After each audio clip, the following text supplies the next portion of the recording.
Study IQ IAS, अब तैयारी हुई अफोर्डेबल।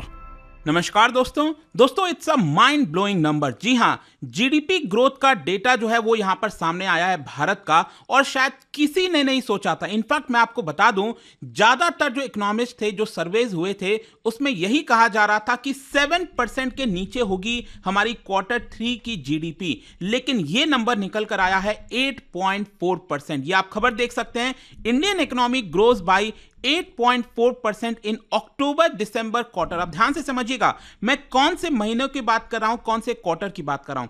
अभी जो करंट फाइनेंशियल ईयर चल रहा है 2023-24 का, मतलब कि 1 अप्रैल 2023 से लेकर 31 मार्च 2024, ये पूरा फाइनेंशियल ईयर है। इसका क्वार्टर थ्री का मतलब हुआ अक्टूबर, नवंबर, दिसंबर। ये 3 महीने की जो जीडीपी निकलकर सामने आई है, उसका जो ग्रोथ है वो है आपका 8.4%। और मैं आपको वीडियो में बताऊंगा इसका कारण क्या है, क्योंकि मैं आपको ये भी बता दूं, कई सारे जो नंबर्स है वो रिवाइज हुए हैं। मतलब जो पहले नंबर हमारे पास आया था उसमें रिवीजन हुआ है, उसका भी बड़ा रोल है इस पूरे जंप में। तो चलिए डिटेल से समझेंगे। एक एक रॉ डेटा मैं आपको दिखाऊंगा, डायरेक्टली जो मिनिस्ट्री ने पब्लिश किया था उससे भी मैं आपको समझाऊंगा। काफी कुछ जानने को मिलेगा। चलिए आगे बढ़ते हैं, लेकिन उससे पहले ध्यान रखिएगा दोस्तों, आप में से जो भी लोग यूपीएससी की प्रिपरेशन कर रहे हैं, हमारा जीएस फाउंडेशन बैच का जो नया वो है आपका, वो 4 मार्च से स्टार्ट होने वाला है। अगर आप यूपीएससी की तैयारी कर रहे हैं और पूरी मतलब कि प्रीलिम्स, मेंस, इंटरव्यू सब कुछ आपको एक ही बैच में चाहिए, तो ये आपके लिए बेस्ट बैच होगा। ये आप ज्वाइन कर सकते हो, या फिर हमारा जो प्रीलिम्स स्पेसिफिक बैच है SIP प्लस, वो भी हमारा कल से स्टार्ट हो रहा है, उसको आप ज्वाइन कर पाओगे। लेने के लिए हमारे वेबसाइट ऐप पर जाना है, या फिर कमेंट सेक्शन में लिंक है, और यूज करना है कोड अंकित लाइव, ताकि आपको मैक्सिमम डिस्काउंट मिल जाए। और इसके अलावा अगर आप MCQs अटेम्प्ट करना चाहते हैं तो मेरे इंस्टा पेज पर जा सकते हैं, वहां पर स्टोरीज में जितने भी MCQs हैं उसको आप अटेम्प्ट कर पाएंगे। चलिए शुरुआत करते हैं। और सबसे पहले तो यहां पर जो मिनिस्ट्री के द्वारा डेटा रिलीज किया गया है, उसका जो पहला पन्ना है, अगर आप डायरेक्टली मिनिस्ट्री में जाओगे उनके वेबसाइट पर, तो आपको पहला पन्ना ऐसा देखने को मिलेगा। अब इसको थोड़ा समझने की कोशिश करिए। क्या है कि ये जो पूरा डेटा है वो कौन निकालता है? ये निकाला जाता है by ministry of statistics and programme implementation, और उसके अंदर आता है नेशनल स्टैटिस्टिकल ऑफिस, जिसको हम NSO कहते हैं। ठीक है, तो इन्होंने देखिए ये जो डेटा इस बार निकाला गया है ना, वो 3 तरीके के डेटा निकाले गए हैं। देखो क्या होता है, जब भी हम जीडीपी की बात करते हैं, जीडीपी ग्रोथ का डेटा भारत में 2 महीने के डिले से आता है। जैसे कि हमारा जो Q3 का डेटा है, अक्टूबर, नवंबर, दिसंबर। अब दिसंबर महीना पूरा हुए, आज 2 महीना कंप्लीट होने जा रहा है, जनवरी और फरवरी। तो हमेशा आपको 2 महीने के बाद ही जीडीपी का डेटा देखने को मिलता है। तो यहां पर सबसे पहले देखिए ये लिखा हुआ है, second advance estimate of national income 2023-24। देखो क्या होता है ना, अभी 2023-24 का फाइनेंशियल ईयर क्या कंप्लीट हो गया? नहीं हुआ, ये तो 31 मार्च को कंप्लीट होगा।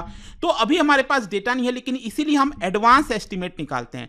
और अगर आप मेरे वीडियोस रेगुलर फॉलो कर रहे हो, तो मैंने जनवरी के फर्स्ट वीक में, इनफैक्ट मुझे याद है 5 जनवरी को जो पहला एडवांस एस्टिमेट आया था, उस पर भी मैंने डेटा बनाया था। तो क्या होता है कि जो डेटा होते हैं वो लगातार रिवाइज होते रहते हैं, तो इसीलिए ये सेकेंड एडवांस्ड एस्टिमेट है जो कि ये निकाला गया है। फिर दूसरी चीज यहां पर आप देखोगे, quarterly estimate of GDP for third quarter, मतलब जो मैंने आपको बताया ना 2023-24 का अक्टूबर, नवंबर, दिसंबर, ये जो तीसरा क्वार्टर है, इसका जो जीडीपी का डेटा है वो हम डिस्कस करेंगे इस वीडियो में। और साथ ही साथ यहां पर एक और चीज है, first revise estimate of national income, मतलब कि जो पूरे साल भर का, क्योंकि पहला एडवांस एस्टिमेट आया था तो उसका रिवाइज किया गया है, तो वो मैं आपको रिवाइज इसके अंदर बताऊंगा, डोंट वरी। देखो सबसे पहले हम देखते हैं कि एग्जैक्टली क्या हुआ है। देखो भारत की जो जीडीपी ग्रोथ का डेटा है थर्ड क्वार्टर का, मैं फिर से रिपीट कर रहा हूं, थर्ड क्वार्टर अक्टूबर, नवंबर, दिसंबर, वो आया है 8.4%। अब मैं आपको थोड़ा सा चार्ट के माध्यम से दिखाना चाहता हूं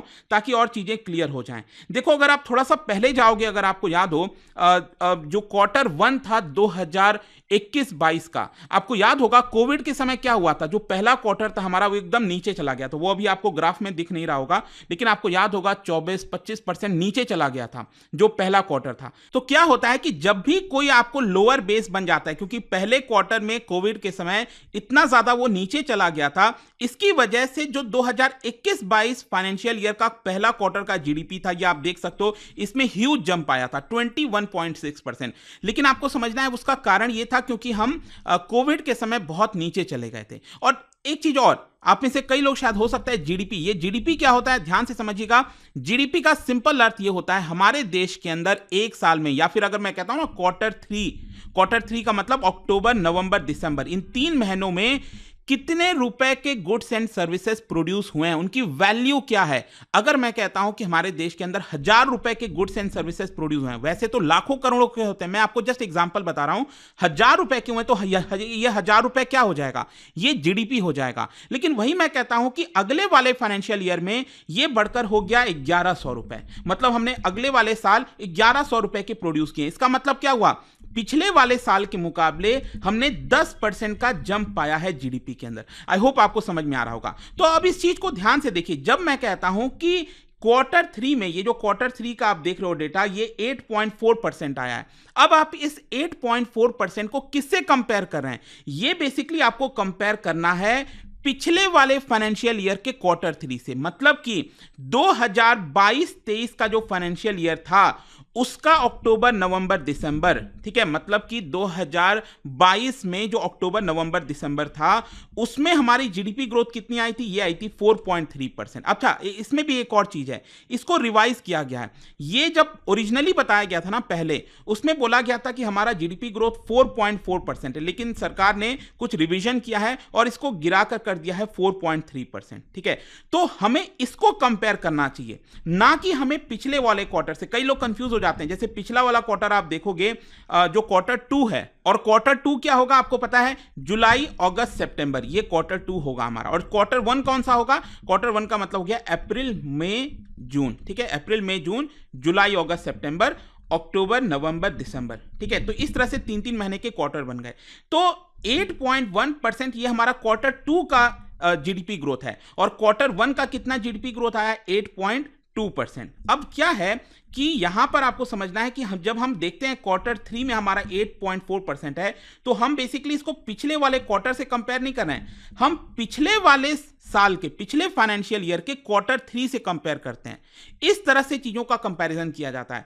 तो जो भी नंबर होगा क्वार्टर 3 में, मैं आपको वो भी दिखाऊंगा, एक एक नंबर मैं आपको दिखाऊंगा, उसके मुकाबले हमारा 8.4% का जंप आया है। अच्छा देखिए, इसमें एक और बहुत इंटरेस्टिंग चीज हुई है। मैं आपको कह रहा था ना कि सरकार ने काफी सारे नंबर्स को रिवाइज किया है।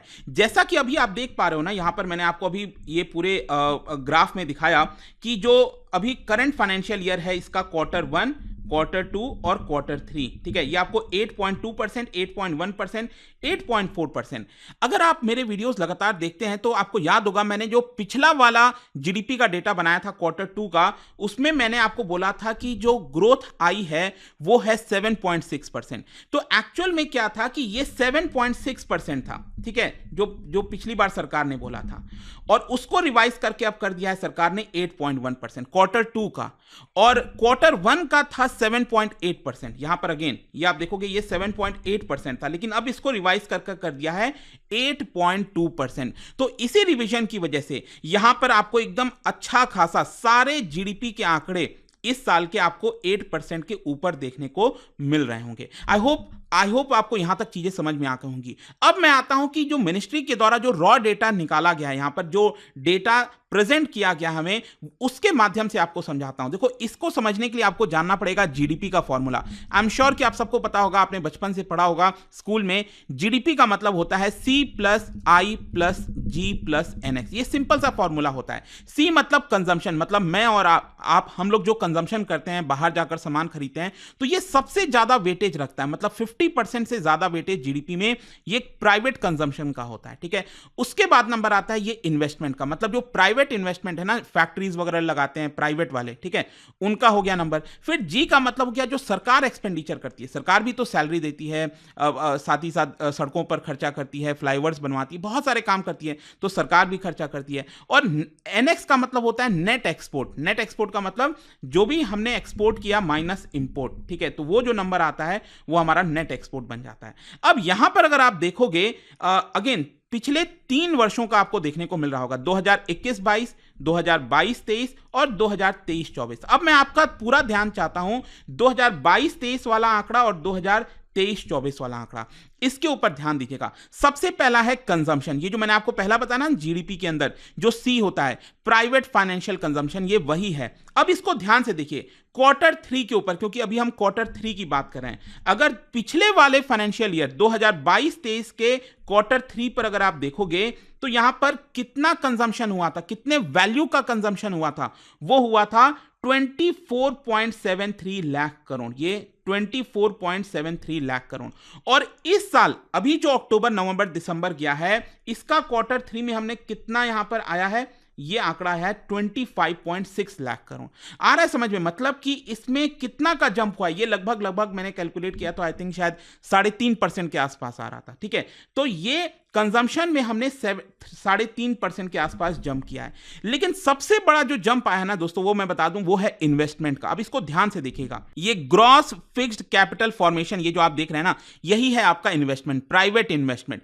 इसको अगर आप देखोगे पिछले वाले फाइनेंशियल ईयर में इन्वेस्टमेंट हुआ था 12.8 लाख करोड़। ठीक है, 12.8 लाख करोड़। और अभी कितना इन्वेस्टमेंट हुआ है, ये हुआ है 14.18 लाख करोड़। मतलब अगर आप इसको परसेंटेज टर्म में देखोगे, मतलब ये जो जंप आया है परसेंटेज टर्म में, ये ऑलमोस्ट आपको 13-14% के आसपास देखने को मिलेगा, 13% के आसपास। मतलब इन्वेस्टमेंट एक बड़ा कारण बताया जा रहा है। ये जो ओवरऑल इन्वेस्टमेंट हुआ है, ये एक बड़ा कारण बताया जा रहा है, जिसकी वजह से हमारा जो जीडीपी ग्रोथ है क्वार्टर 3 का, ये 8.4% देखने को मिल रहा है। और उसी प्रकार से आप चाहो तो जो गवर्नमेंट का भी एक्सपेंडिचर है, वो भी आप देख सकते हो। गवर्नमेंट एक्सपेंडिचर कम हुआ है।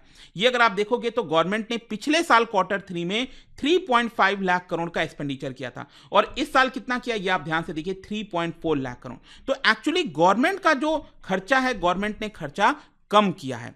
तो ओवरऑल, और इसके अलावा भी नीचे एक्सपोर्ट इंपोर्ट ये सारे, लेकिन जो मेजर चीज होती है ना, वो यही 3 होता है जो जीडीपी में कंट्रीब्यूट करते हैं, और इसके अलावा एक्सपोर्ट इंपोर्ट तो होता ही है। तो ओवरऑल आप अगेन देख सकते हो क्वार्टर 1 में 8.2%, 8.1 और 8.4, ये तो क्वार्टर वाइज हो गया। अब क्वेश्चन ये है कि पूरे फाइनेंशियल ईयर का क्या। अब जैसे मैंने आपको बताया, अभी पूरा फाइनेंशियल ईयर तो खत्म हुआ नहीं है, वो तो 31 मार्च को पूरा फाइनेंशियल ईयर खत्म होगा। तो इसमें देखो अगेन रिवाइज किया गया है, क्योंकि यहां पर मैंने आपको बताया था कि जो रिवीजन हुआ है 7.8% से 8.2, 7.6% से 8.1, और अभी आया है क्वार्टर 3 का 8.4%। तो क्योंकि ये रिवाइज हुआ है, उसकी वजह से जो पूरे साल भर का फाइनेंशियल ईयर है वो भी तो रिवाइज होगा। देखो क्या हुआ था, अभी जो पहला एडवांस एस्टीमेट आया था जनवरी के महीने में, उसमें बोला गया था कि करंट फाइनेंशियल ईयर 2023-24 इसमें हमारी जीडीपी ग्रोथ रहने वाली है 7.3%, लेकिन अब इसको रिवाइज करके कर दिया गया है 7.6%। जी हां, मतलब पूरे साल भर की जीडीपी ग्रोथ होगी 7.6%। अब देखना, ये भी नंबर कोई फिक्स नहीं है, आगे चलकर हो सकता है ये वाला नंबर भी चेंज कर दिया जाए, लेकिन अभी के लिए 7.6%। और इसका डेटा भी मैं आपको दिखाता हूं। यहां पर आप देख सकते हो कि कांस्टेंट प्राइस के हिसाब से, क्योंकि हम रियल जीडीपी की बात कर रहे हैं, राइट, तो रियल जीडीपी मतलब जो 2011-22, आपको पता ही होगा जीडीपी में हम जो बेस ईयर इस्तेमाल करते हैं वो 2011-12 का करते हैं। ठीक है, तो ये वाले प्राइस के हिसाब से आप देख सकते हैं जीडीपी जो है हमारा, वो आया है 7.6%। अब इसमें भी ध्यान से देखिएगा, 2022-23 में टोटल जीडीपी की वैल्यू कितनी थी हमारी, टोटल जीडीपी की वैल्यू आप देख सकते हो 160 लाख करोड़। जी हां, 160 लाख करोड़। ठीक है, मतलब इतने वैल्यू के गुड्स एंड सर्विसेज प्रोड्यूस हुए थे। याद है मैंने आपको स्टार्टिंग में डेफिनेशन बताया था कि 1000 रुपए के अगर गुड्स प्रोड्यूस हुए हैं, गुड्स एंड सर्विसेज, तो ये जीडीपी हो जाती है। तो एग्जैक्ट नंबर आप देख सकते हो कि पिछले वाले फाइनेंशियल में 160 लाख करोड़ के गुड्स एंड सर्विसेज प्रोड्यूस हुए थे, लेकिन ये करंट फाइनेंशियल ईयर में कितने के होने वाले हैं, ये अनुमान है 172 लाख करोड़, मतलब लगभग 173 लाख करोड़ आप कह सकते हो। ठीक है, तो इसका मतलब जंप कितना हुआ, 160 से 173, ये जंप होता है 7.6% का। आई होप दोस्तों अब आपको एकदम क्रिस्टल क्लियर चीजें समझ में आ गई होंगी कि जीडीपी आखिरकार निकलता कैसे क्या चीजें होती हैं। और इसमें देखो मैंने आपको बताया था कि जीडीपी में सबसे इंपॉर्टेंट पार्ट कौन से होते हैं, C+I+G+NX।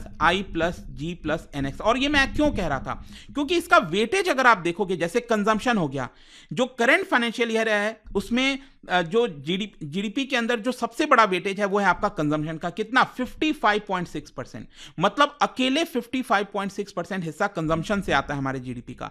फिर अगर हम बात करें investment, gross fixed capital formation, investment का आता है 34.1%, और फिर आता है आपका गवर्नमेंट का 9.6%, और फिर बाकी भी आप देख सकते हो, आपको चाहो तो 1.1, 1.5 इस तरह से आपको देखने को मिलेगा। अच्छा हाँ, एक और चीज, आप में से कई लोग सोच रहे होंगे कि सर एक्सपोर्ट इंपोर्ट का तो इतना बड़ा नंबर, देखो ये माइनस होता है, मैंने आपको बोला था ना, एक्सपोर्ट माइनस इंपोर्ट, तो ऑब्वियस सी बात है, आपको पता ही हम एक्सपोर्ट कम करते हैं, इंपोर्ट ज्यादा करते हैं, तो उसकी वजह से भी हमारा थोड़ा सा ये नेगेटिव हो जाता है। जिस दिन हम एक्सपोर्ट ज्यादा करने लगेंगे, आपको हमारा जीडीपी का जो नंबर है वो और अच्छा खासा देखने को मिल सकता है।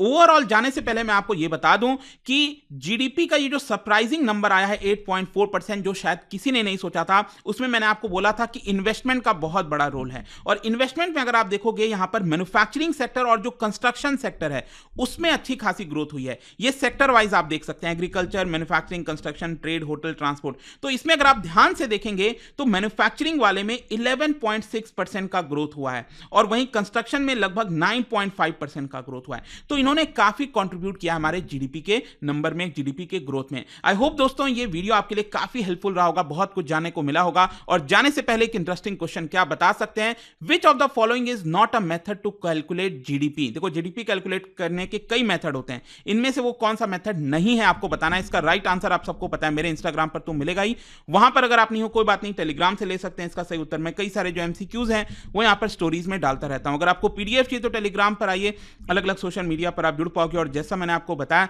अगर आप यूपीएससी की तैयारी कर रहे हैं, कोई भी बैच चाहते हैं, you can just use this code Ankit live study IQ के प्लेटफॉर्म पर, और आपको मैक्सिमम डिस्काउंट मिल जाएगा। आई होप की वीडियो आपको पसंद आया होगा। मिलता हूं आपसे next time, till then thank you very much, see you soon. Study IQ IAS, अब तैयारी हुई अफोर्डेबल।